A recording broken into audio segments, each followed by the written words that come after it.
The Tale of Mr. Todd by Beatrix Potter, narrated by Thirstywater. First published by Frederick Warne and Company, 1912. I have made many books about well-behaved people.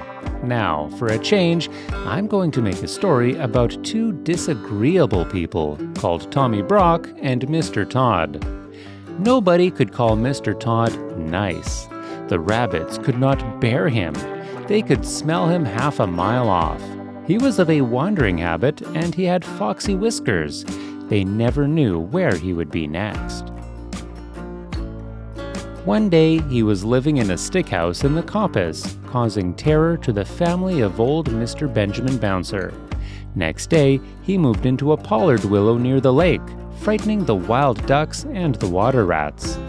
In winter and early spring, he might generally be found in an earth amongst the rocks at the top of Bull Banks under Oatmeal Crag.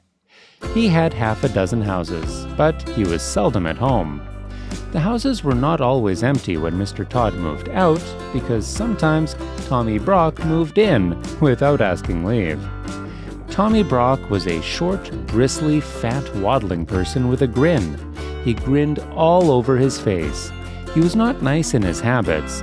He ate wasp nests and frogs and worms, and he waddled about by moonlight, digging things up. His clothes were very dirty, and as he slept in the daytime, he always went to bed in his boots, and the bed which he went to bed in was generally Mr. Todd's.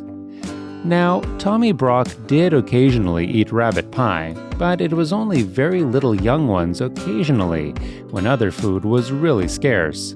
He was friendly with old Mr. Bouncer. They agreed in disliking the wicked otters and Mr. Todd. They often talked over that painful subject. Old Mr. Bouncer was stricken in years. He sat in the spring sunshine outside the burrow, in a muffler, smoking a pipe of rabbit tobacco. He lived with his son Benjamin Bunny and his daughter-in-law Flopsy, who had a young family. Old Mr. Bouncer was in charge of the family that afternoon because Benjamin and Flopsy had gone out. The little rabbit babies were just old enough to open their blue eyes and kick. They lay in a fluffy bed of rabbit wool and hay in a shallow burrow separate from the main rabbit hole. To tell the truth, old Mr. Bouncer had forgotten them. He sat in the sun and conversed cordially with Tommy Brock, who was passing through the wood with a sack and a little spud which he used for digging, and some mole traps. He complained bitterly about the scarcity of pheasants' eggs and accused Mr. Todd of poaching them. And the otters had cleared off all the frogs while he was asleep in winter. I have not had a good square meal for a fortnight. I'm living on pig nuts. I shall have to turn vegetarian and eat my own tail, said Tommy Brock. It was not much of a joke, but it tickled old Mr. Bouncer, because Tommy Brock was so fat and stumpy and grinning. So old Mr. Bouncer laughed, and pressed Tommy Brock to come inside to taste a slice of seed cake and a glass of my daughter Flopsy's cowslip wine. Tommy Brock squeezed himself into the rabbit hole with alacrity. Then old Mr. Bouncer smoked another pipe and gave Tommy Brock a cabbage leaf cigar which was so very strong that it made Tommy Brock grin more than ever, and the smoke filled the burrow. Old Mr. Bouncer coughed and laughed, and Tommy Brock puffed and grinned.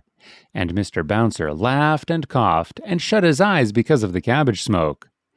When Flopsy and Benjamin came back, old Mr. Bouncer woke up. Tommy Brock and all the young rabbit babies had disappeared. Mr. Bouncer would not confess that he had admitted anybody into the rabbit hole, but the smell of badger was undeniable, and there were round, heavy footmarks in the sand.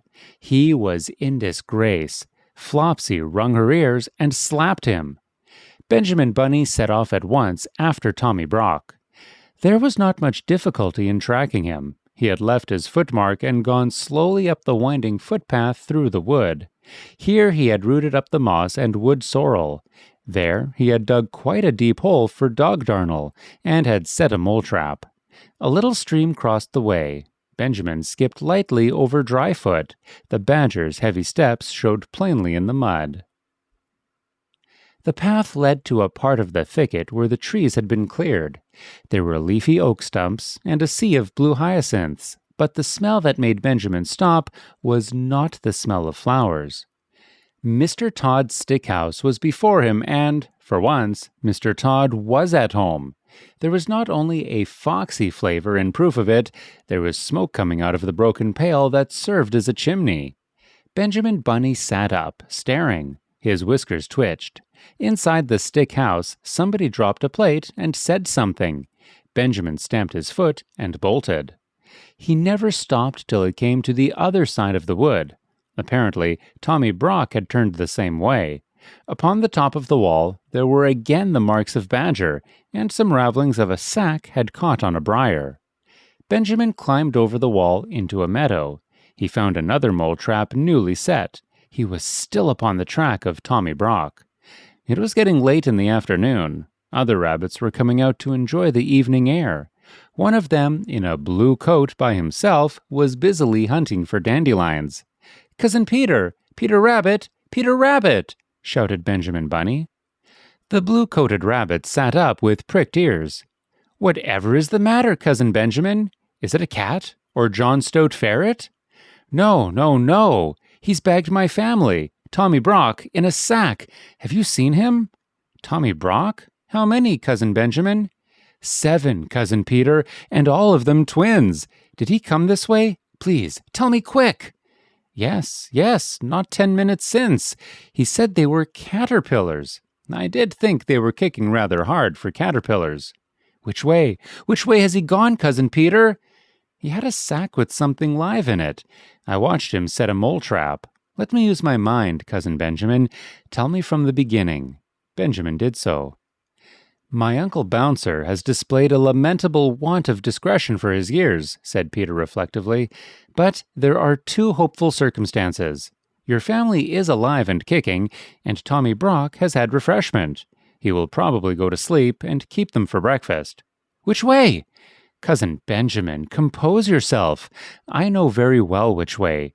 Because Mr. Todd was at home in the stick house, he has gone to Mr. Todd's other house at the top of Bull Banks. I partly know because he offered to leave any message at Sister Cottontail's. He said he would be passing. Cottontail had married a black rabbit and gone to live on the hill."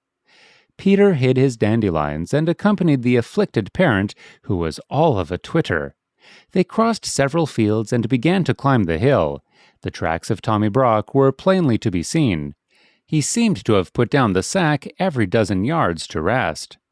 "He must be very puffed. We are close behind him, by the scent. What a nasty person," said Peter. The sunshine was still warm and slanting on the hill pastures.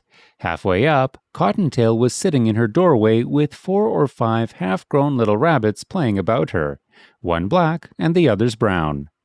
Cottontail had seen Tommy Brock passing in the distance. Asked whether her husband was at home, she replied that Tommy Brock had rested twice while she watched him. He had nodded and pointed to the sack and seemed doubled up with laughing.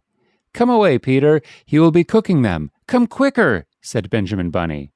They climbed up and up. "He was at home. I saw his black ears peeping out of the hole." "They live too near the rocks to quarrel with their neighbors. Come on, Cousin Benjamin." When they came near the wood at the top of Bull Banks, they went cautiously. The trees grew amongst heaped-up rocks, and there, beneath a crag, Mr. Todd had made one of his homes. It was at the top of a steep bank. The rocks and bushes overhung it. The rabbits crept up carefully, listening and peeping. This house was something between a cave, a prison, and a tumble-down pigsty. There was a strong door, which was shut and locked. The setting sun made the window panes glow like red flame, but the kitchen fire was not alight. It was neatly laid with dry sticks, as the rabbits could see when they peeped through the window. Benjamin sighed with relief.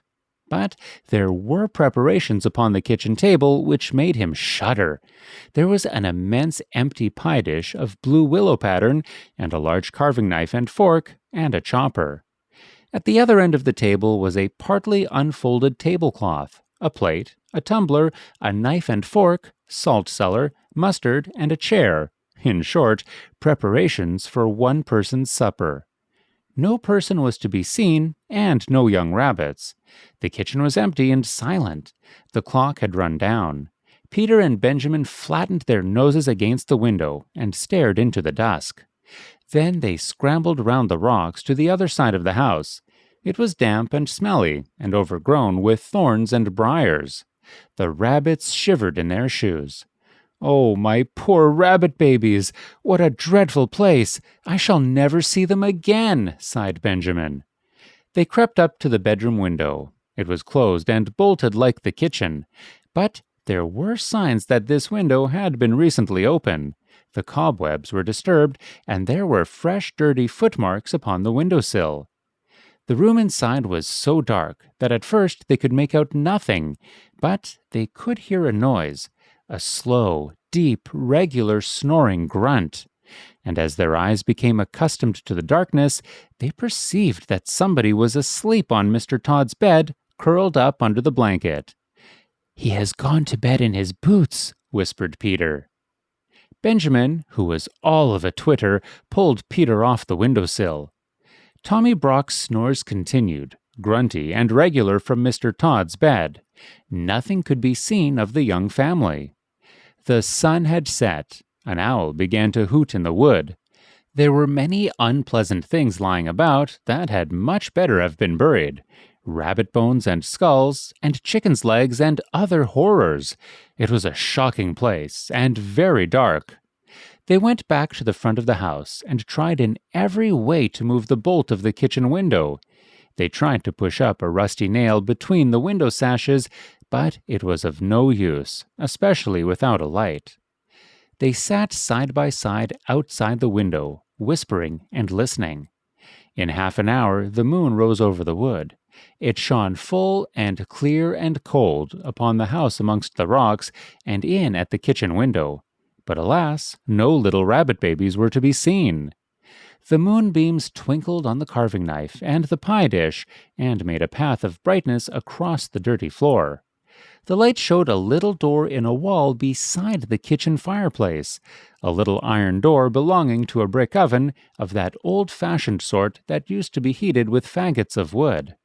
And presently, at the same moment, Peter and Benjamin noticed that whenever they shook the window, the little door opposite shook in answer. The young family were alive, shut up in the oven.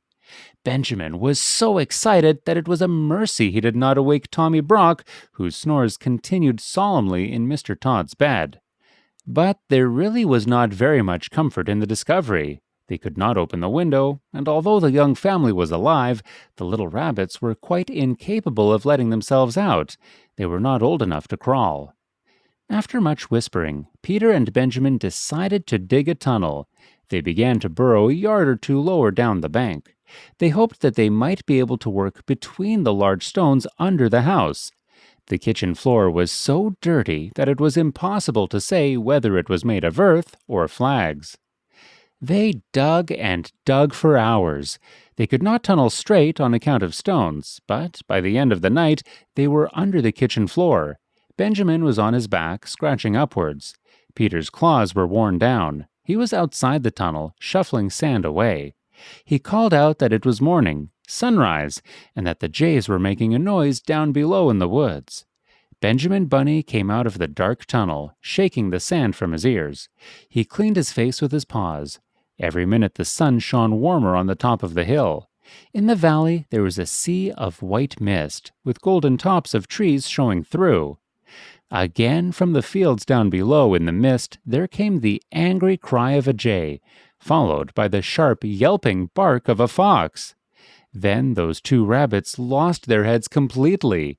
They did the most foolish thing that they could have done. They rushed into their short new tunnel and hid themselves at the top end of it under Mr. Tod's kitchen floor. Mr. Tod was coming up Bull Banks, and he was in the very worst of tempers. First, he had been upset by breaking the plate. It was his own fault, but it was a china plate, the last of the dinner service that had belonged to his grandmother, old Vixen Tod. Then the midges had been very bad, and he had failed to catch a hen pheasant on her nest, and it had contained only 5 eggs, 2 of them addled. Mr. Todd had had an unsatisfactory night.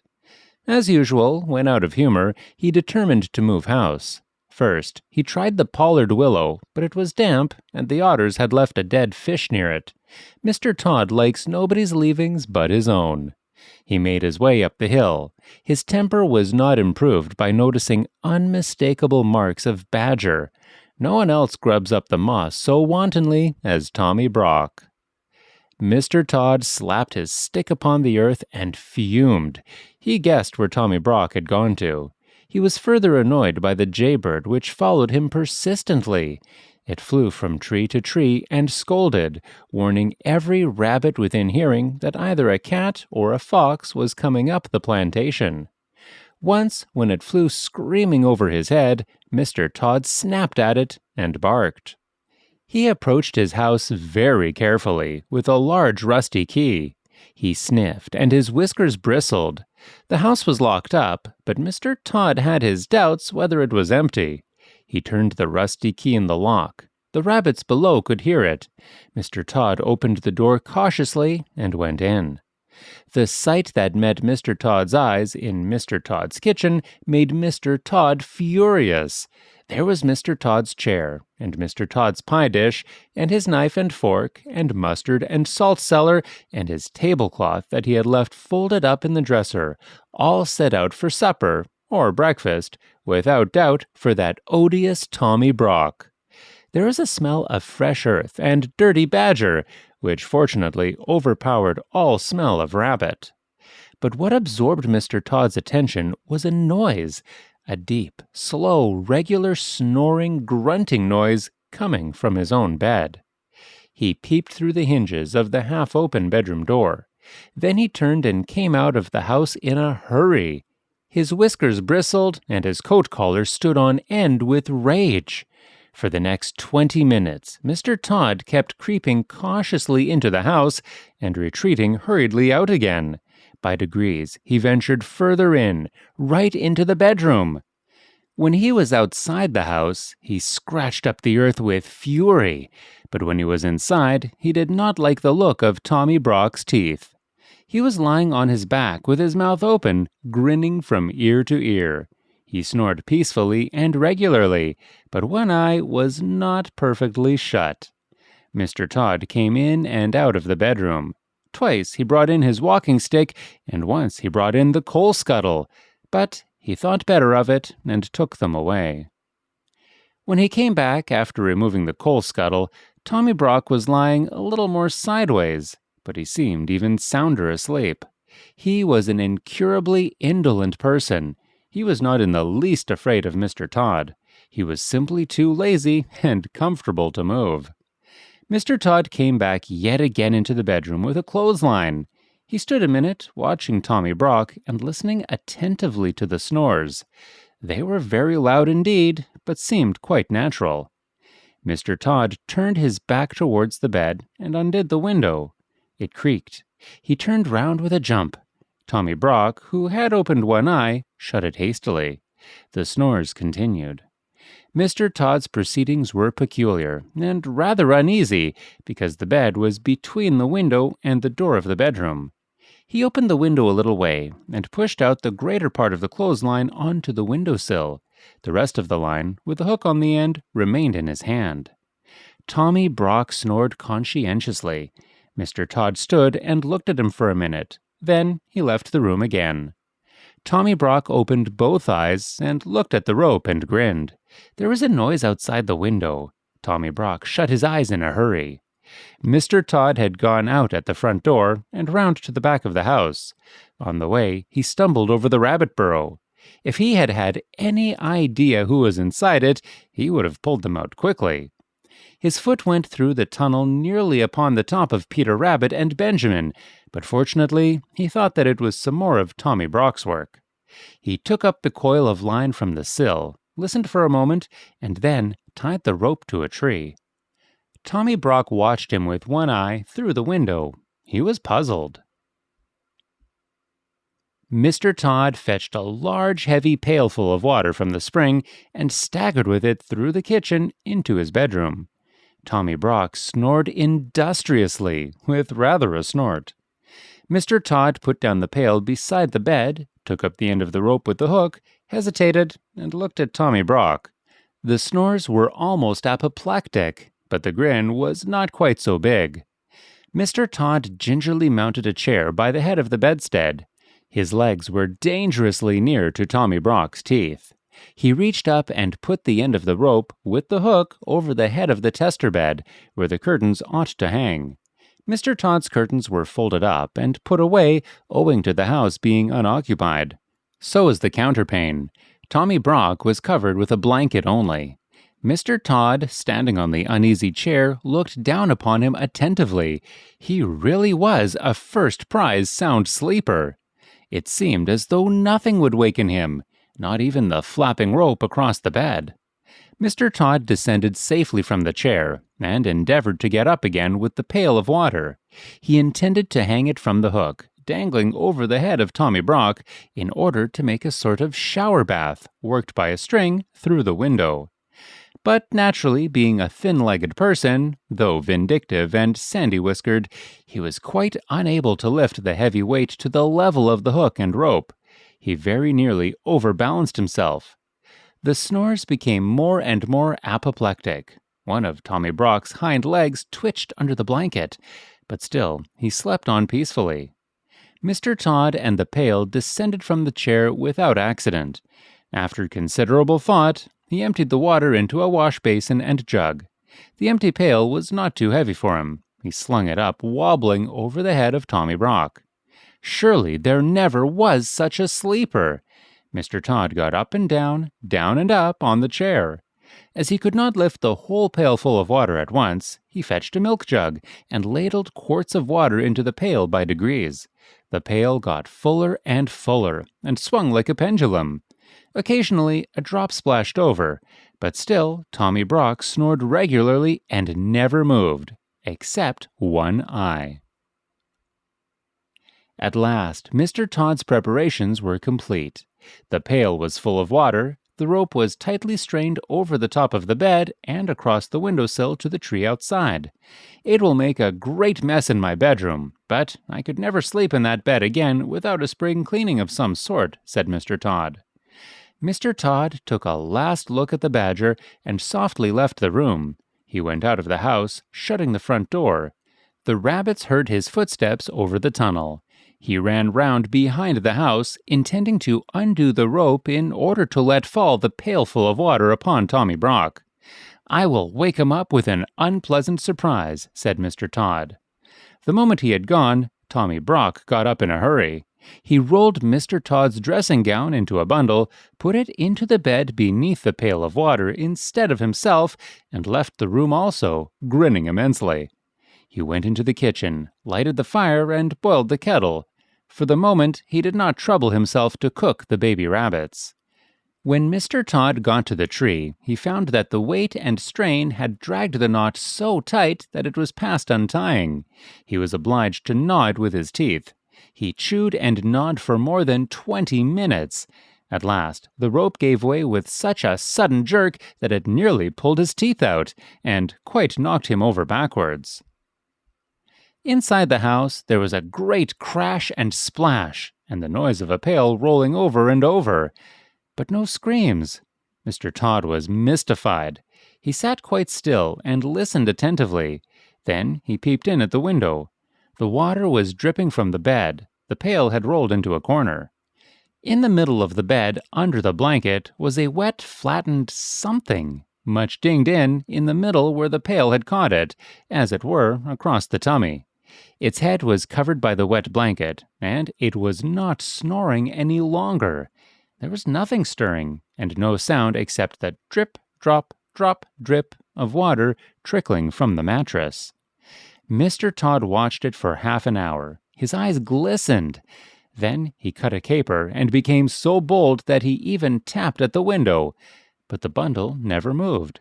Yes, there was no doubt about it. It had turned out even better than he had planned. The pail had hit poor old Tommy Brock and killed him dead. I will bury that nasty person in the hole which he has dug. I will bring my bedding out and dry it in the sun," said Mr. Tod.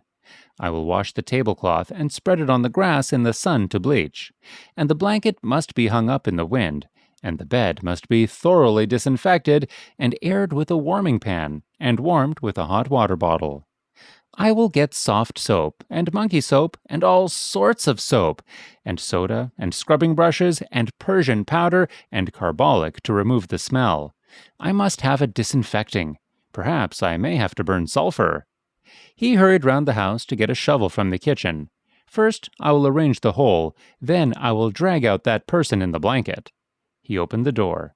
Tommy Brock was sitting at Mr. Tod's kitchen table, pouring out tea from Mr. Tod's teapot into Mr. Tod's teacup. He was quite dry himself and grinning, and he threw the cup of scalding tea all over Mr. Tod. Then Mr. Tod rushed upon Tommy Brock, and Tommy Brock grappled with Mr. Tod amongst the broken crockery, and there was a terrific battle all over the kitchen. To the rabbits underneath, it sounded as if the floor would give way at each crash of falling furniture.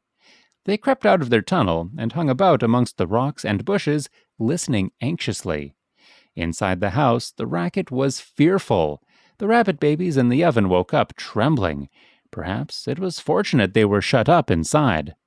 Everything was upset except the kitchen table, and everything was broken except the mantelpiece and the kitchen fender.